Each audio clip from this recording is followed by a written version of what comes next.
I'm going to teach a couple knots that really don't deserve a video on their own, if not for the project that I'm going to demonstrate. But they are good knots to know, so we're going to go over them. And somebody who's brand new to knots is not going to just know these right away. They are just the overhand, the double overhand, and the overhand knot on a bite. So let's talk about that really quick. An overhand is this right here. You're making a loop, and then you're passing through that loop. A double overhand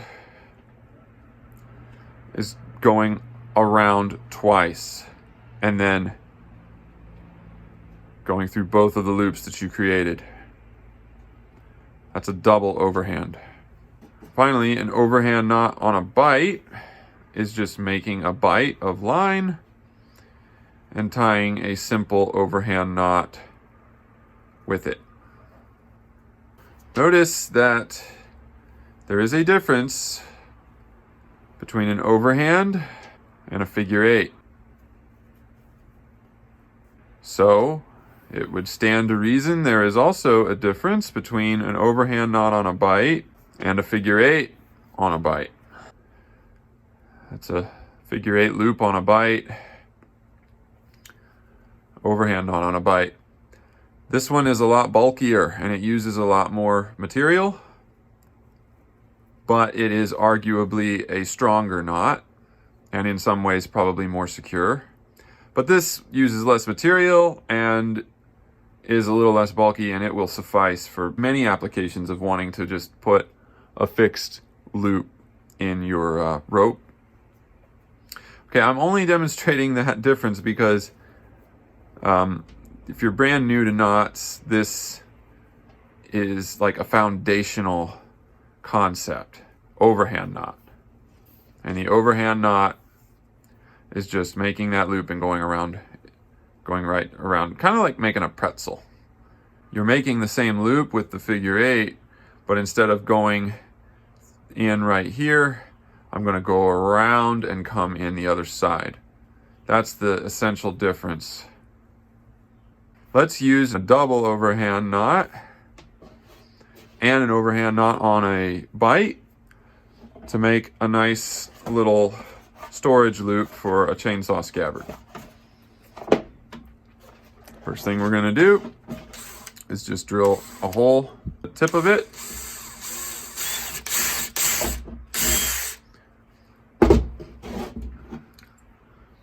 Now we're going to pass our line in. There we go. All right. Now on this end, I just pulled through here, I'm going to tie a double overhand stopper. So the double overhand, we make our loop, and then we're going to make basically that same loop, but kind of encapsulating the first one, if you can kind of envision that. This is not a figure eight, it's not an overhand, it's something all its own here. You're making sort of like a double pretzel. And you're going to keep those two loops together and then go through. I like to explain these things a little more intricately for people who are beginning. Let's try that again. Make a loop and keep going around the standing part one more time. Go all the way around the standing part, and now you're about to go through your two loops, and you want them to just be dressed up next to each other, and voila. Okay, there's our double overhand knot, but we want to make the most out of all our material. We want to be as efficient with our string as possible, so I'm going to kind of work it this way towards the tip. All right. And I'm going to cinch it down really hard. And I could burn this to make sure that it never comes undone, but I'm not worried about it. Okay. That's going to be a stopper knot up on this drill hole. All right, cool. It's not going to go any further. Now, I'm going to simply make an overhand knot on a bite. I make a nice long bite, pull that bite around, make a loop with it, and then pass it straight on through and sort of dress and set it. Although it's not super important to dress and set it in this case. It's not a very important application. But there we go. Cinch it tight, get it nice and tight so that it won't come untied later. Just kind of cut it off there. And there it is. Good storage for chainsaw scabbards. While I'm here, I might as well go into a little bit more rope theory, knot theory, hitch theory, whatever you want to call it. I'm going to use a prop here. Let's see if I just put my drill onto this. There we go. Now I have a nice prop. Well, I hope that shadow is not bothering y'all too much. Okay. Let's talk about putting a half hitch on this post. To do that, we simply are going to make a loop, and we need to put the loop on it the right way. See, if I put the loop on it this way, there is no half hitch. There's nothing there, okay? It'll just slide on off. But if I put the loop on it this way, and I pull from this end, then there's a half hitch. If I'm pulling from this end, okay? Again, if I'm pulling now from this end, I have nothing. So you need to understand how a half hitch works. And when you're putting a half hitch on your post, if you're just slipping it over a post, just kind of think about it. And if you have to put an extra twist in to make it work, then that's not really a half hitch anymore. It's a little bit turned into something else, but that it serves the same purpose. All right, that's slipping something over a post. But what if you're backing up a knot with a half hitch? So I'm going to make a bunt line just to demonstrate. Don't worry about the bunt line. I'm just going to make a basic knot that I can now back up. I'm going to back it up with a half hitch.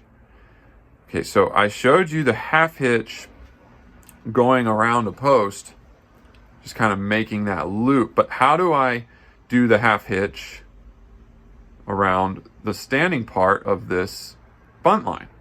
Okay, to do that, it's going to be now end of the line that we tie. All right, so that's the difference between tying a knot middle of the line versus end of the line. And to do end of the line, a half hitch is this simple. Look, just you have a loop formed right here between your working end and your standing part. Your working end sort of forms a loop with your standing part, okay?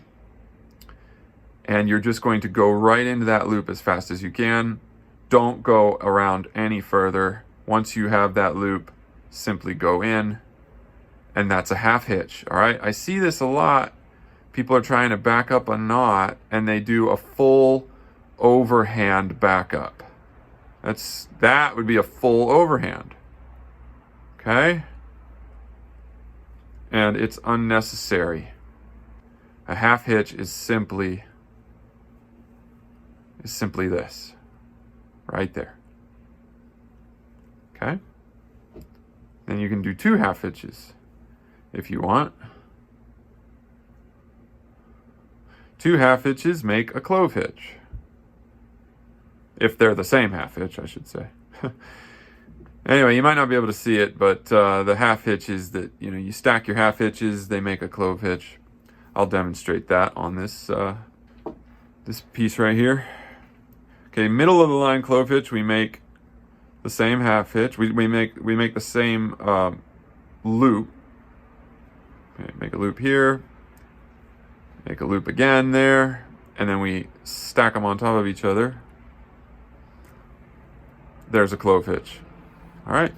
But as I was trying to say, if I just stack the same half hitch twice, there's a half hitch, and I put in another half hitch, I get a clove hitch again.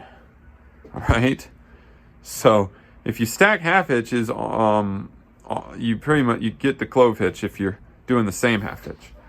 If you do opposite half hitches, you get a girth hitch. Okay. So just food for thought there. What is a bunt line? A bunt line is a clove hitch around its own standing part. That's what a bunt line is. So knowing that, you could tie a bunt line by simply doing, going around your object and then doing one half hitch, cinching it down, and then keep going, do the same half hitch, cinch it down, and there you go, you've tied a bunt line. A bunt line is a choking hitch, it chokes around that object. And it doesn't use very much material, so it's nice not to know. What if I wanted to do a double overhand loop? Now that's also a nice choking hitch. Double overhand loop, what is that? You might be wondering. Well, that's where I tie a double overhand knot around its own standing part. See, there's that double overhand that we just learned. And now when I pull it, it will cinch. But this gets a little more confusing. Okay, let me explain. I'm going to leave this one right here.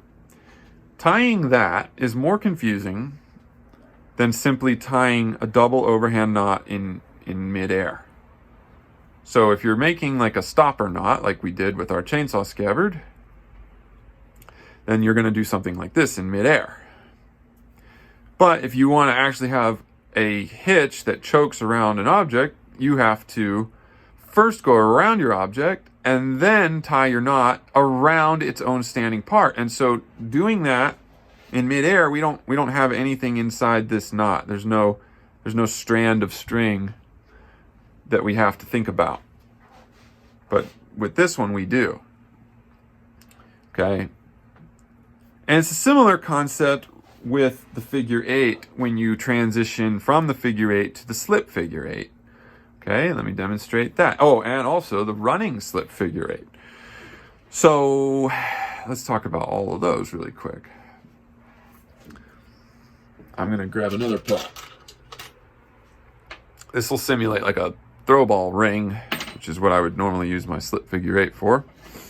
Okay, figure eight.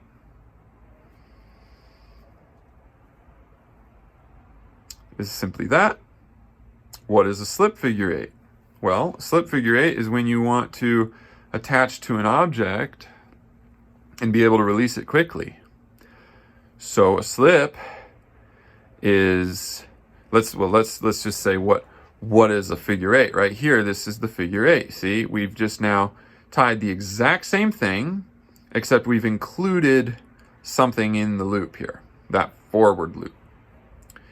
And that's not a slip, but that's just a figure eight. So what makes a slip? Well, what makes a slip is if we tuck this tail back through. Part of the way, not all the way. Okay, we tuck that tail back through, part of the way. All right, cool. Now it's a slip figure eight. Okay, we can tie that a lot better though. Let's do that. This time, instead of pulling the tail through all the way, I'm going to get ready to make my figure eight. But I'm going to pass a bite through. Instead of passing the tail through, I'm going to fold the tail and make a bite and pass that through and pinch it with my fingers and cinch it down. Now I've tied a slip figure eight. Very secure little knot for, non-critical applications, and it's easy to undo. Okay, but what is a running slip figure eight? Okay, well now a running slip figure eight, we would need to involve something else, like this object right here. Okay, and it's similar to the running double overhand knot loop. Okay, when something is running, what that means is the knot runs up itself, runs up the rope, and then cinches on its object. You might be thinking, why am I going into all this? Well, this video is just to try to help unpack some of the basic fundamental terms and ideas with working with knots, okay? A running slip figure eight. Let's do that. Let's explain what's going on. First, in order for a knot to be a running version, we have to first go around our object. And then we're going to tie our knot around the standing part of our original line. So, just like we tied our slip figure eight around this, we're going to do it around that. Okay? So now, with this end, the working end, I'm going to make my loop, my first loop. I'm going to twist it again. And right here is where you can see it right there. There's my slip figure eight. You see? And it's a slip because I'm pulling a bite through. All right, let's tighten it down. I apologize that my fingers are slightly in the way. I'm working with this tiny string here. Anyway, now when we cinch it, it cinches. It provides a choke. Not on this smooth surface very well, but it does. It provides a nice choke in rigging applications and other applications, and it pops free easy. Okay, maybe you've seen my video where we do a running slip figure eight daisy chain.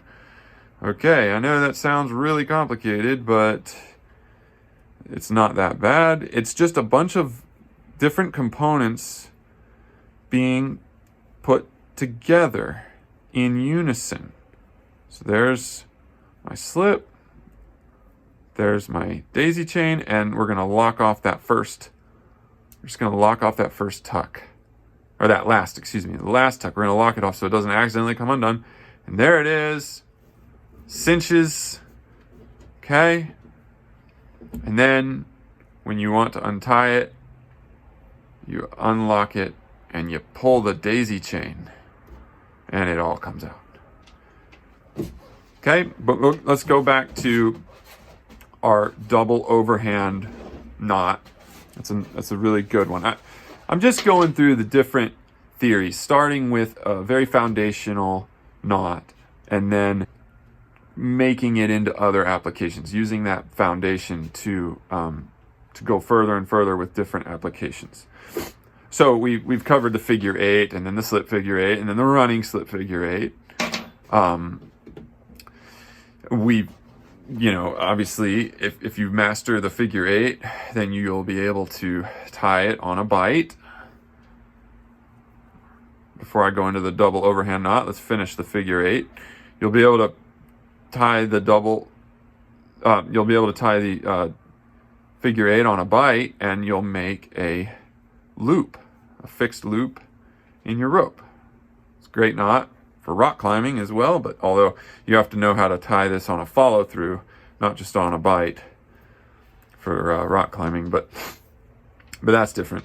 You could tie a double looped figure eight on a bite, and I have a video on that. It's a good rigging knot, but that involves tying. It really is just tying a slip figure eight on a bite at first.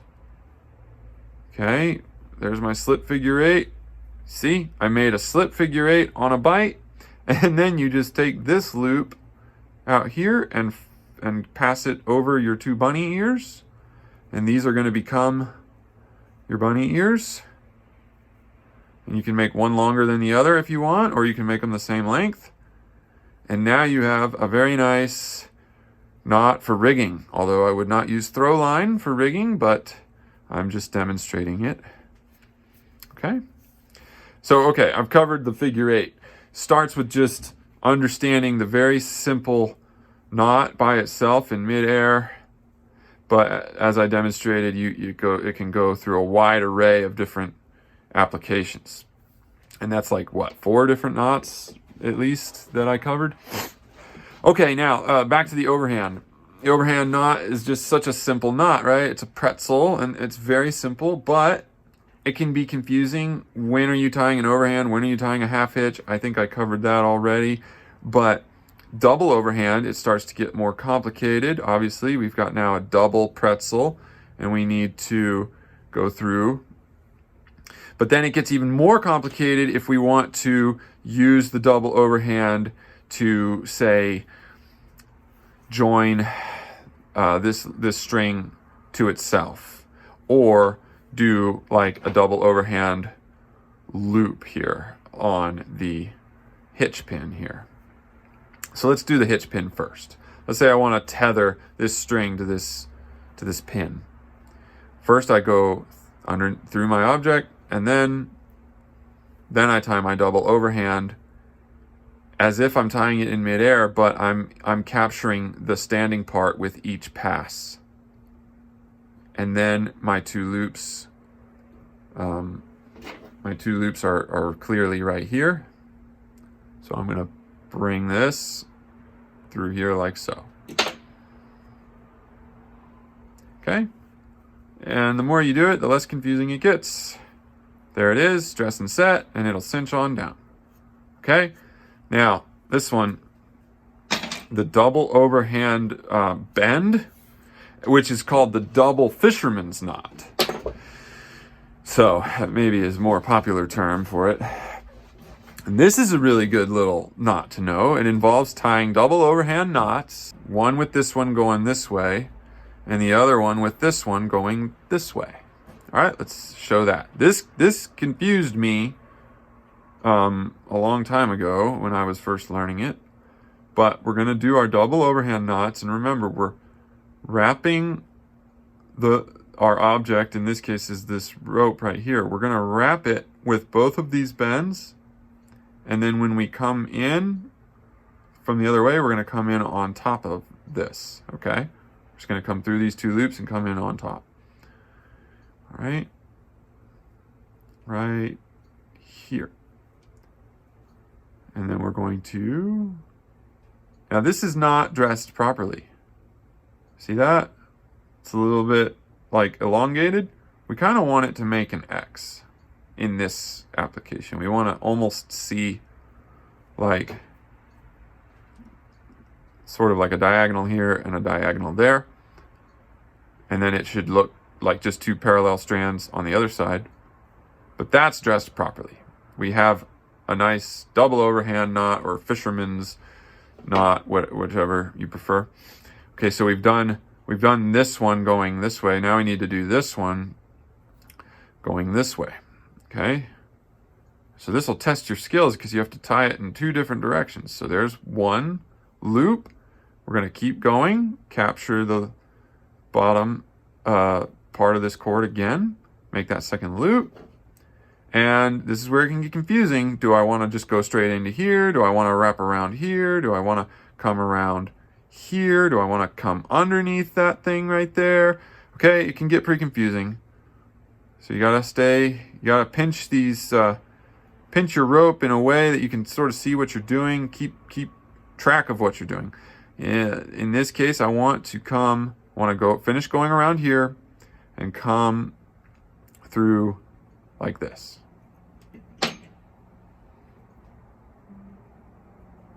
Okay, now it's gonna look like I don't have anything at first, but that's because I'm forcing, my fingers have to kind of get in the way there.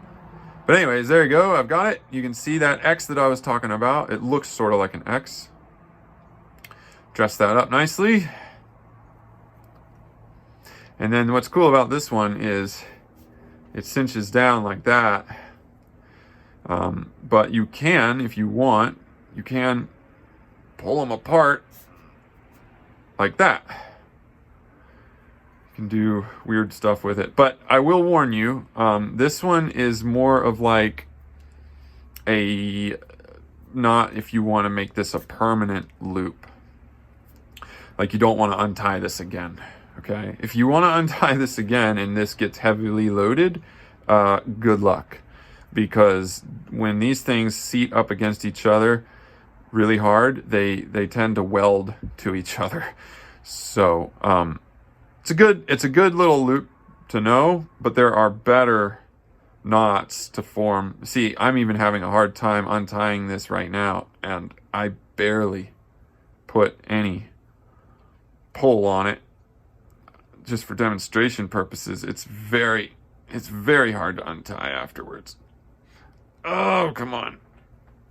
But for the sake of thoroughly going over some of these theories, I'm going to do one more knot just to show you guys. All right. Once you get one of them untied, you can usually just slip the other one off the end. And that makes it a lot easier to untie the next one. Okay, when you're trying to untie something, the main objective to make your life easier is to get space into the knot. Get as much space in the knot and in the bends and between the strands as possible, and it'll slowly work loose, even if it feels impossible. All right, we're on overhand knots. Let's do this. Let's do one more. The EDK. It's a variation of an overhand knot. And the EDK stands for the European Death Knot, and I don't know why, but I assume it's because Americans were terrified when they first saw it in use in a rappelling scenario. They probably thought that it was unsecure, but it's plenty secure when you're rappelling with it. But anyway, all it is you take two strands, your two separate ropes, and in this case it's all one, but we're going to make this into a loop. So you take your two ends and you line them up side by side. Let me go ahead and cut this off because it's kind of distracting how fuzzy that is. There we go. Okay, as I was saying, put these two side by side and then tie an overhand knot. And it helps just, you want to keep them next to each other for the dressing and setting purposes. And that's it. That's an EDK. Very, very, very similar to an overhand knot on a bite. And you just want a good bit of tail left over. Now, if you're doing like, life application and you're rappelling off of this, you tie two climbing ropes together with an EDK, I would recommend having like 5 inches of tail, okay? And make sure this is dressed and set properly. Notice it looks nice and clean. There's no ugly twists in it. But for like making just a simple loop out of some accessory cord, you can make like a Prusik cord out of this. I mean, there's so many little things you can do, and EDK is great, and it can handle pretty good loading before it's going to capsize. And the joy of it is it's so much easier to untie afterwards. Okay? So, I hope this video has been insightful. That was my goal here. All right, very, very just kind of random talking about the different knots, but what we're talking about is foundations, the overhand knot, the figure eight, and then what they can become as you gain more knowledge.